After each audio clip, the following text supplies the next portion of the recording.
আপনারা দেখছেন বাঁকুড়া টিভি। বাঁকুড়া টিভিতে আপনাদের স্বাগত। আমি একটা ভিডিও তুলে ধরছি, এটা দেখতে পাচ্ছেন জামালপুর ব্লক তৃণমূল কংগ্রেসের অফিস এবং এই ব্লক তৃণমূল কংগ্রেসের যে ব্লক সভাপতি সাংবাদিক সম্মেলন করছেন। এই জামালপুরে পূর্ব বর্ধমানের জামালপুর ব্লকের আইএন তিনি ব্লক সহসভাপতি, তার সঙ্গে বেশ কয়েকজন টিচার শিক্ষক যারা জামালপুরের পঞ্চায়েত অনুগামী ছিলেন, তৃণমূলের কর্মী ছিলেন, কর্মী ছিলেন, তারা বিজেপিতে যোগদান করলেন। ভট্টাচার্যের হাত ধরে বিজেপি সভাপতি। দেখতে থাকুন বাঁকুড়া টিভির পর্দা অর্থাৎ ভোটের মুখে এই জামালপুরে আপনার তৃণমূলের ঘরে ভাঙন এবং বিজেপির শক্তি বৃদ্ধি। দেখতে থাকুন সেই খবর কি বলছেন শুনুন। গৌর সুন্দর মণ্ডল আইএনটিটিউসির জামালপুরের খুব প্রতিষ্ঠিত একজন তৃণমূলের শ্রমিক সংগঠনের নেতা। তাকে ওই অঞ্চলের প্রত্যেক মানুষ জানেন এবং পুরো জেলায় তিনি পরিচিত এবং প্রতিষ্ঠিত একজন শ্রমিক নেতা হিসেবে পরিচিত। তাকে ওখানে পরিচয় করিয়ে দেওয়ার কোনো প্রয়োজন নেই। তিনি বুঝতে পেরেছেন এই তৃণমূল আর নয়, তিনি গঙ্গোত্রী থেকে গঙ্গাসাগর পর্যন্ত বিজেপির সরকার তৈরির লক্ষ্যে এবং পশ্চিমবঙ্গের মাটিতে বিজেপির সরকার গড়তে, সরকার পাল্টাতে আজকে আমাদের দলে যোগ দিচ্ছেন।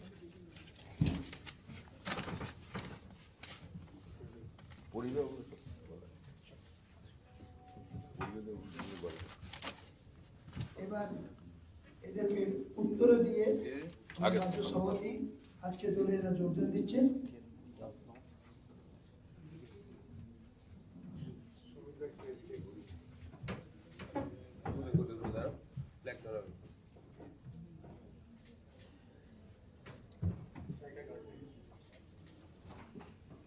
ভারত মাতা কি জয়, ভারত মাতা কি জয়। ঠিক আছে, কাল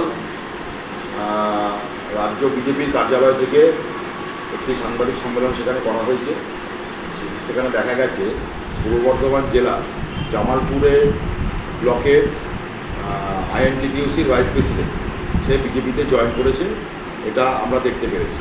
সেই মর্মেই আমি দু চারটে কথা বলার জন্য আজকে আপনাদেরকে এখানে আমন্ত্রণ জানিয়েছি। বিষয়টা হচ্ছে জামালপুরের যে ছেলেটি বা যে ভদ্রলোক জয়েন করেছেন বিজেপিতে আইএনটিটিউসির ওই ব্লকের ভাইস প্রেসিডেন্ট, ওনাকে নিয়ে দীর্ঘদিন ধরেই আমি অ্যাজ এ ডিস্ট্রিক্ট আইএনটিটিউসির প্রেসিডেন্ট সহ আমার জেলার সভাপতি সহ এবং ওখানকার আমাদের যারা নেতৃত্ব আছে আমরা সকলেই বিব্রত ছিলাম এবং ওনার সাথে প্রায় দীর্ঘদিন ধরে আমাদের সাথে দলীয় স্তর থেকে কোনো রকম কোনো যোগাযোগ আমরা রাখিনি।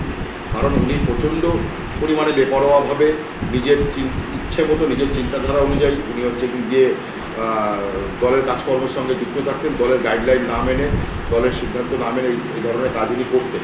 তো সেই জন্য দলের অন্তরে আমাদের একটা আলোচনা চলছিলই যে ওনাকে নিয়ে কি করা যায়।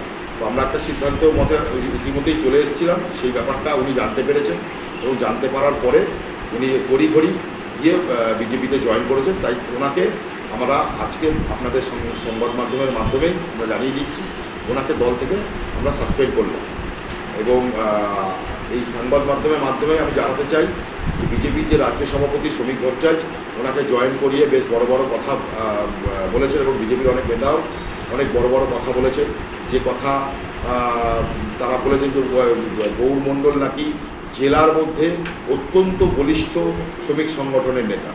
উনি আজ অব্দি কোনোদিন শ্রমিক সংগঠন করেননি, শুধুমাত্র এই কিছুদিন আগে যখন আমাদের হচ্ছে কি ওই সমস্ত ব্লক টাউন কমিটির সভাপতি ঘোষণা হয়েছিল দলের তরফ থেকে, তখন ওনাকে ভাইস প্রেসিডেন্ট করা হয়েছিল। তো উনি এমন কিছু বড় কেউকেটা নয় যে যাকে বিজেপি জয়েন করিয়ে যদি ভাবছে হয়তো জামালপুর তথা বর্ধমান জেলা অনেক বড় এফেক্ট ফেলে দেবে, কিছুই নয়। ও এসব আপনারা তো জানেনই যে বিজেপি একটি ভাওতাবাজি দল, মানে হচ্ছে গিয়ে সেখানে দাঁড়িয়ে এগুলো মানুষকে ভাওতা দেওয়ার একটা চক্রান্ত, অন্য কিছুই নয়। তো সেখানে দাঁড়িয়ে গৌর সুন্দর মণ্ডল যিনি বিজেপিতে জয়েন করেছেন, ওনাকে তৃণমূল কংগ্রেসের থেকে আইনটিটিউসি থেকে তৃণমূল কংগ্রেস থেকে ওনাকে সাসপেন্ড করা হলো দলীয় নির্দেশে। এবং হচ্ছে গিয়ে আর জামালপুর যে বিধানসভায় আমাদের যে প্রার্থী হয়েছে উনি বিপুল মার্জিনে জিতবে ওই গৌর সুন্দর মণ্ডল চলে যাওয়াতে। উপরন্তু উনি যে ধরনের কার্যকলাপ ওখানে করতেন সেই কার্যকলাপের জন্য মানুষ ওখানে স্বস্তি পাচ্ছেন। আমরা উনি চলে যাওয়াতে আমাদের দল ওখানে আরও মানে বিপুল পরিমাণে জিতবে এবং শক্তিশালী হবে। তিনি বিজেপিতে গেলেন তার কারণ হচ্ছে ওনার যে চিন্তাধারা, ওনার যে মানে ইচ্ছে দলকে কাজে লাগিয়ে ওনার যে ধরনের মানসিকতা, দল সেটাকে সমর্থন করেন। উনি বহুবার বিভিন্ন রকম ওখানে যে ব্লক সভাপতি আছে আমাদের মেহমুদা, তার সাথে তাকে অনেকবার ডেকেছেন, উনি তাকে নিয়ে কাজ করার সিদ্ধান্ত কথা জানিয়েছেন। কিন্তু ওনার যে চিন্তাধারা, ওখানে আপনারা জানেন যে উনি অবৈধ কিছু কার্যকলাপের সঙ্গে নিজেকে যুক্ত করতে চেয়েছিলেন, তো সেখানে দল কোনোভাবেই সেটাকে রিঅ্যাক্ট করেনি। সেই কারণে ওনার মনে হয়েছে যে তৃণমূল কংগ্রেসে থাকলে সেই কাজ করতে পারবে না, কারণ উনি জানেন খুব ভালো করে যে বিজেপি একমাত্র দল যেখানে যে কোনো ধরনের অনৈতিক কাজের সঙ্গে যুক্ত থাকলে বিজেপি তাদেরকে পুরস্কৃত করে, তাই উনি বিজেপিতে গেছেন। আপনারা যখন জানলেন ছেলেটি এরকম ধরনের কাজকর্মের সাথে যুক্ত, তখন কেন আপনারা এই ডিসিশন নেন? দীর্ঘদিন ধরেই তার সাথে দলের সাংগঠনিক স্তর থেকে ওনার সাথে দীর্ঘদিন ধরে দূরত্ব আমরা বজায় রাখছিলাম, এবং যেহেতু নির্বাচন প্রক্রিয়া চালু হয়ে গেছে তো সেহেতু আমরা আর এই মুহূর্তে সেই সিদ্ধান্তটা নিচ্ছিলাম না। দলের সাথে কথা চলছিল যে তাকে যেভাবেই হোক হচ্ছে গিয়ে তার দলীয় স্তরে তার একটা ব্যবস্থা নেওয়ার জন্য। কিন্তু যেহেতু নির্বাচন চালু হয়ে গেছে, নির্বাচনের পরে একটা এর সিদ্ধান্ত নেওয়ার কথা ছিল এবং সেটা উনি কোনোভাবে জানতে পেরে উনি তড়িঘড়ি হচ্ছে গিয়ে বিজেপিতে গিয়ে জয়েন করেছেন। সামনে তো ভোট, সংগঠনের যে ভাঙন হতো, উনি কোনো সংগঠক ছিলেন না। উনি আমাকে বলতেন ওনার সঙ্গে প্রচুর লোক আছে এসব কথা উনি বলতেন, বাট আমি যখন দেখতাম কোনো কর্মসূচি করলে ওনার সাথে কোনো লোক ছিল না। আর ওখানে আরও দু একজন ওনার সাথে জয়েন করেছে যারা মানুষের সাথে সম্পূর্ণ পরিমাণে বিচ্ছিন্ন ছিল। তারা শুধুমাত্র নিজেদের সুবিধার্থে তারা হচ্ছে গিয়ে তৃণমূল কংগ্রেসের সঙ্গে নিজেদের জড়িয়ে রেখেছিল। যে তৃণমূল কংগ্রেসের যে নীতি, মানুষের জন্য কাজ না করলে, মানুষের সঙ্গে যুক্ত না থাকলে তৃণমূল কংগ্রেস কাউকেই রিয়াক্ট করে না। আপনি আমাকে বলুন, যাকেই বলুন না কেন, ঠিক আছে? আমাদের জগনেত্রী এবং আমাদের সকলের প্রিয় নেতা অভিষেক বন্দ্যোপাধ্যায় কোনোভাবেই রিয়াক্ট করেন। 2021-এ দলগতদের হিরিক হয়েছিল, 26-এও বেশ অনেকটাই না। 26-এ আমি আপনার সাথে একমত নই। 26-এ বিজেপি থেকে তৃণমূল কংগ্রেসে প্রচুর লোক জয়েন করছে।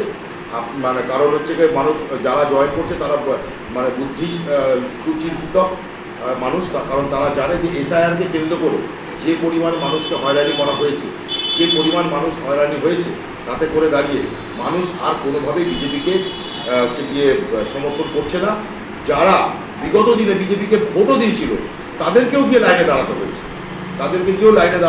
তারা এই লাইনে দাঁড় করানো সরকারকে কোনো রকমভাবেই বাংলাতে তারা প্রতিষ্ঠিত করবে না। এটা নিয়ে আপনারা নিশ্চিত থাকুন। আমরা তো নিশ্চিত আছি। গতবার আমরা তৃণমূল কংগ্রেস পশ্চিমবঙ্গ বিধানসভাতে যে কটি সিট পেয়ে ক্ষমতায় মসনদে এসেছিলেন, মাননীয় মুখ্যমন্ত্রী মমতা বন্দ্যোপাধ্যায় মুখ্যমন্ত্রী পদে আসীন হয়েছিলেন। এবারও 2026-এর নির্বাচনে তার থেকে বেশি সংখ্যক সিট নিয়ে, দায়িত্ব নিয়ে বলছি, তার থেকে বেশি সংখ্যক সিট নিয়ে মমতা বন্দ্যোপাধ্যায় চতুর্থবারের জন্য মুখ্যমন্ত্রী হচ্ছে। শুধু সময়ের অপেক্ষা, 4 তারিখ।